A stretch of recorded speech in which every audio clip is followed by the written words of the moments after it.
अस्सलाम वालेकुम। आज हम स्टार्ट करेंगे अपने एमबीओ के क्लिनिकल। फोरगेट के क्लिनिकल्स करने हैं। सबसे पहला क्लिनिकल हमारे पास है oesophageal atresia. Oesophageal atresia means के उसका ल्यूमेन जो है ना, उसके अंदर ब्लॉकेज प्रोड्यूस हो जाती है। अब ये ब्लॉकेज जो है वो किस वजह से होती है, हमें पता है कि एक कॉमन ट्यूब होती है, ठीक है, प्रीमोडियल गट होती है। उससे हमारे पास दो चीज़ें बनाती है, एक तो ट्रेकिया बनाता है और एक एसोफेगस बनाता है। बनता कैसे है कि उस प्रीमोडियल गट के अंदर हमारे पास एक सेप्टम आता है, ट्रेकियो एसोफेगियल सेप्टम, जो कि उसको दो पार्ट्स में डिवाइड करता है। अगर तो इस ट्रेकियो एसोफेगियल सेप्टम की डेविएशन हो जाती है पोस्टीरियर डायरेक्शन के अंदर, यानी कि ट्रेकिया की और एसोफेगस की जो सेपरेशन होनी है वो इनकम्प्लीट होगी, तो उसके रिजल्ट में हमारे पास ब्लॉकेज हो सकती है। उसके अलावा हमारे पास रीकैनलाइजेशन अगर ठीक तरह से नहीं हो रही, जो 8 वीक में होनी होती है, उसकी वजह से भी हमारे पास ब्लॉकेज हो सकती है। अब इसमें बताया हुआ है कि एसोफेगियल एट्रेजिया में जिस बच्चे के अंदर एसोफेगियल एट्रेजिया होगा उसको कौन कौन से इश्यूज आएंगे। सबसे पहला प्रॉब्लम ये होगा कि वो एमनियोटिक फ्लूइड को स्वेलो नहीं कर सकेगा। जब उसको स्वेलो ही नहीं कर सकेगा तो उसकी एब्जॉर्प्शन भी नहीं होगी और वो प्लेसेंटा से मैटरनल ब्लड में पास भी नहीं करेगा फॉर डिस्पोजल, जिसके रिजल्ट में क्या हो जाएगा, पॉलीहाइड्रो एमनियोज, यानी कि excessive amount of amniotic fluid present होगा। उसके अलावा हमारे पास जो बच्चा पैदा होगा, नियोनेट होगा, वो नॉर्मल होगा, मतलब हेल्दी दिखेगा, लेकिन उसमें उसकी जो प्रॉब्लम्स आएंगे वो क्या क्या आएंगे। एक तो उसमें एक्सेसिव ड्रूलिंग होगी। एक्सेसिव ड्रूलिंग मीन कि वो स्लाइवा जो है ना वो अनकम्फर्टेबली बार बार माउथ से करेगा, ड्रॉप करेगा। उसके अलावा हमारे पास इसमें क्या होगा कि बेबी को अगर ओरल फीड देंगे तो वो रिजेक्ट कर देगा, साथ में वो उसको बाहर निकाल देगा मुंह से और उसको साथ में कफिंग स्टार्ट हो जाएगी। उसके अलावा एक और जो डायग्नोस्टिक पॉइंट है एसोफेगल एट्रेजिया का, वो ये है कि अगर हम कैथीटर पास करते हैं एसोफेगस से स्टमक के अंदर तो वो उसमें सही पास नहीं हो पाएगा, ठीक है। तो इसका मतलब क्या है कि उस बेबी को किस चीज़ का मसला है, एसोफेगल एट्रेजिया का। उसके अलावा अगर हम रेडियोग्राफिक एग्जामिनेशन करेंगे तो हमें जो हमारे पास प्रॉक्सिमल एसोफेगल पाउच होता है उसके अंदर नेजोगैस्ट्रिक ट्यूब जो है वो हमें अरेस्ट पोजीशन में नजर आएगी, जिसका मतलब क्या है कि उसका जो ल्यूमेन है वो ब्लॉक हुआ हुआ है। इसमें थोड़ा सा ये बताया हुआ है कि जो जो नियोनेट्स जिनका वेट जो है वो 2 kg तक होता है विदाउट कार्डियक एबनॉर्मेलिटीज़, उनका सर्वाइवल रेट 100% होता है, यानी कि हम सर्जरी से ठीक कर सकते हैं। लेकिन वो बच्चे जिनका वेट जो है वो 2 kg से कम है, या उनका बर्थ वेट जो है वो कम होता है और उनके अंदर कार्डियोवेस्कुलर एबनॉर्मेलिटीज़ होती हैं, तो उनके अंदर एसोफेगल एट्रेजिया की जो फॉर्म है वो बहुत ज़्यादा सवेयर होती है और उनका सर्वाइवल रेट जो है वो <1% होता है। उसके बाद next is the oesophageal stenosis, oesophageal stenosis. अब हमने पढ़ा एट्रेजिया, एट्रेजिया यानी कि वो ब्लॉक हो रही है, और स्टीनोसिस का मतलब क्या है कि वो नैरो हो गई है, ठीक है। अब जो इसोफेगल स्टीनोसिस है वो वैसे तो अलॉन्ग द इसोफेगस कहीं पे भी हो सकती है, लेकिन जो ज़्यादा कॉमन होती है वो कहाँ पर होती है, डिस्टल थर्ड पे, ठीक है। या तो वेब की फॉर्म में होगी या फिर कोई एक लॉन्ग सेगमेंट होगा विद अ थ्रेड लाइक, जिसका एक ल्यूमेन जो है ना वो थ्रेड लाइक होगा। उसके अलावा स्टीनोसिस की रीज़न क्या हो सकती है, या तो इनकम्प्लीट रीकैनलाइजेशन है या फिर एसोफेगल ब्लड वेसल्स उस इफेक्टेड एरिया के अंदर सही तरह से डेवलप नहीं हुई। उसके बाद थर्ड टॉपिक है, हमारे थर्ड क्लिनिकल है हमारे पास हाइपरट्रॉफिक पाइलोरिक स्टीनोसिस, ठीक है। वैसे तो हमारे पास जो स्टमक की एनॉमलीज होती हैं वो अनकॉमन है, लेकिन एक जो है वो एक्सेप्शन है, that is hypertrophic pyloric stenosis. इसके अंदर क्या होता है कि हमारे पास पाइलोरस के ऊपर मस्कुलर थिकनिंग प्रोड्यूस हो जाती है at the distal end of the distal sphincteric region of the stomach.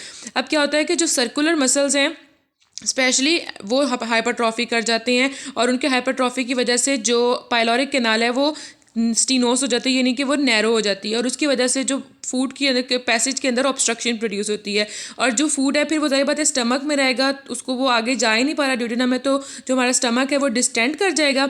और इन्फेंट्स जो हैं, जिन बच्चों में ये हो रहा है, तो बच्चों के अंदर क्या होगा कि वो जो भी उनका फूड होगा वो मतलब एक उसके अंदर प्रोजेक्टाइल वॉमिटिंग होगी, कि यानी कि फोर्सफुली वो अपना जो भी फूड होगा उसको वॉमिट कर देंगे।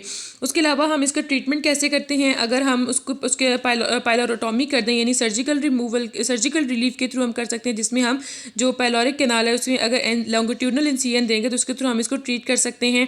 उसके बाद हमें इसकी एग्जैक्ट कॉज नहीं पता कंजेनिटल पाइलोरिक स्टीनोसिस की, लेकिन ये कहा जाता है कि अगर जेनेटिक फैक्टर्स देखें तो हमारे पास जो मोनोजाइगोटिक ट्विंस होते हैं उनके अंदर हाइपरट्रॉफिक पाइलोरिक स्टीनोसिस के जो चांसेस हैं वो ज़्यादा होते हैं। उसके बाद हमारे पास जो नेक्स्ट क्लिनिकल है that is the duodenal stenosis. Duodenal stenosis का मतलब भी क्या है, स्टीनोसिस मतलब नैरोइंग, ठीक है, यानी कि पार्शियल एक्लूजन हो गई है। अगर पार्शियल एक्लूजन हो जाती है ड्यूडिनल ल्यूमिन की तो उसकी वजह से हम उसको नाम देते हैं ड्यूडिनल स्टीनोसिस का। ये भी किस वजह से होगी, इनकम्प्लीट रिकैनालाइजेशन ऑफ द ड्यूडिनम, ठीक है। और इसके अंदर जो मेनली इन्वॉल्व होता है वो एक तो डिस्टल जो उसका थर्ड पार्ट होता है हॉरिजॉन्टल पार्ट, और दूसरा उसका जो असेंडिंग पार्ट होता है ड्यूडेनम को, ये दो मोस्ट कॉमनली इसके अंदर इन्वॉल्व होती हैं, ठीक है। अब जो हमारे पास अगर स्टीनोसिस हुई है तो यानी कि जो स्टमक कंटेंट हैं वो हमारे पास वॉमिट आउट हो जाते हैं, क्योंकि वो ड्यूडेनम से ऊपर की तरफ रिगर्गिटेट कर रहे होते हैं टुवर्ड्स द स्टमक। उसके बाद आ जाता है हमारे पास ड्यूडिनल एट्रेजिया। इसमें हमने पढ़ा स्टीनोसिस और एट्रेजिया में यानी कि स्टीनोसिस की नैर्विंग हुई है यानी कि पार्शियल एक्लूजन है, और एट्रेजिया यानी कि कंप्लीट ब्लॉकेज हो गई है ल्यूमिन की। तो complete occlusion of the duodenal lumen और duodenal atresia is not as much common. लेकिन अर्ली डेवलपमेंट के अंदर हमें पता है कि पहले ल्यूमिन के को पार्ट जो है वो पार्टली एक्लूडेड होता है एपिथेलियल सेल से, फिर अगर उसकी कंप्लीट रिकैनालाइजेशन हो जाती है तो फिर तो ड्यूडेनम बन जाएगा, लेकिन अगर उसकी कंप्लीट रिकैनालाइजेशन नहीं हो पाती तो हमारे पास ड्यूडेनम जो है वो एक्लूड कर जाएगा। तो अब ये जो ब्लॉकेज है ये मोस्टली कहाँ पर हो रही होती है, जहाँ पर हमें पता है कि जो पेनक्रियाटिक डक्ट है और बाइल डक्ट जिन्हें ओपन होना होता है, जहाँ पर ये जिनका जंक्शन होता है हेपेटो पेनक्रियाटिक एम्प्यूला, वहाँ पर ये ब्लॉकेज होती है मोस्टली। उसके अलावा ये ब्लॉकेज हमारे पास थर्ड पार्ट ऑफ ड्यूडेनम के अंदर भी होती है। अब जिन बच्चों के अंदर ड्यूडिनल एट्रेजिया होता है तो उनकी बर्थ के कुछ घंटों के बाद उनको वॉमिटिंग स्टार्ट हो जाती है, और वॉमिटिस के अंदर जो मेन कंपोनेंट होता है दैट इज़ बाइल, जिसको हम बिलस वॉमिटिस भी बोलते हैं, ठीक है। उसके अलावा हमारे पास डिस्टेंशन होती है एपिगेस्ट्रिक रीजन के अंदर, और जो that is the central area of the abdomen. और जो हमारे पास स्टमक होगा और जो सुपीरियर पार्ट होगा ड्यूडेनम का दैट इज़ ओवरफिल्ड, क्योंकि वो आगे तो जा ही नहीं पा रहा, वहाँ पे तो ऑब्स्ट्रक्शन हो चुकी है। उसके अलावा हमारे पास ये बात बताई हुई है कि जो एट्रेजिया है अगर हम ये मतलब एक अकेले तौर पे भी हो सकता है, ठीक है, एक आइसोलेटेड बर्थ डिफेक्ट के तौर पे भी हो सकता है, लेकिन ये हमारे पास बाकी कुछ अगर डिजीज़ होती हैं, अगर कोई और डिजीज़ है जैसे कैनुलर पेनक्रियास है, कार्डियोवैस्कुलर डिफेक्ट्स हुए हैं, एनोरेक्टल डिफेक्ट्स हैं, मैलोटेशन है गट की, तो उस केस में भी साथ साथ हमारे पास ड्यूडेनल एट्रेजिया हो सकता है, ठीक है। और इसका और एक चीज़ हमने कहा कि बिलस वॉमिटस बिलस का मैंने आपको बताया कि उसकी वॉमिटिंग में बाइल होगा, लेकिन ज़रूर अगर हम वॉमिटिंग में बाइल नहीं है तो इसका मतलब ये नहीं है कि उसको ड्यूडेनल एट्रेजिया नहीं है। कुछ इन्फेंट्स के अंदर ऑब्स्ट्रक्शन जो है वो जो हेपेटोपेनक्रेटिक एम्प्यूला है उससे प्रॉक्सिमल होती है, ठीक है। इस वजह से ज़रूरी नहीं है कि अगर क्या नाम है उसके वॉमिटिंग में बाइल है तो हम कहें कि ड्यूडेनल एट्रेजिया है, और अगर नहीं है तो हम कहें नहीं है। वो डिपेंड करता है कि उसकी जो एक्लूजन है वो किस लेवल पे हो रही है। उसके बाद हमारे पास कुछ इन्फेंट्स होते हैं अप्रॉक्सीमेटली 1/3 जिनको जो कि जिनको पास जो है ना जिनको डाउन सिंड्रोम भी होता है, और उसके अलावा जो है वो 20% जो है वो प्रीमेच्योर भी होते हैं जिनके अंदर ड्यूडेनल एट्रेजिया देखा गया है, ठीक है। उसके अलावा पॉलीहाइड्रो एमनियोस जो है ड्यूडेनल एट्रेजिया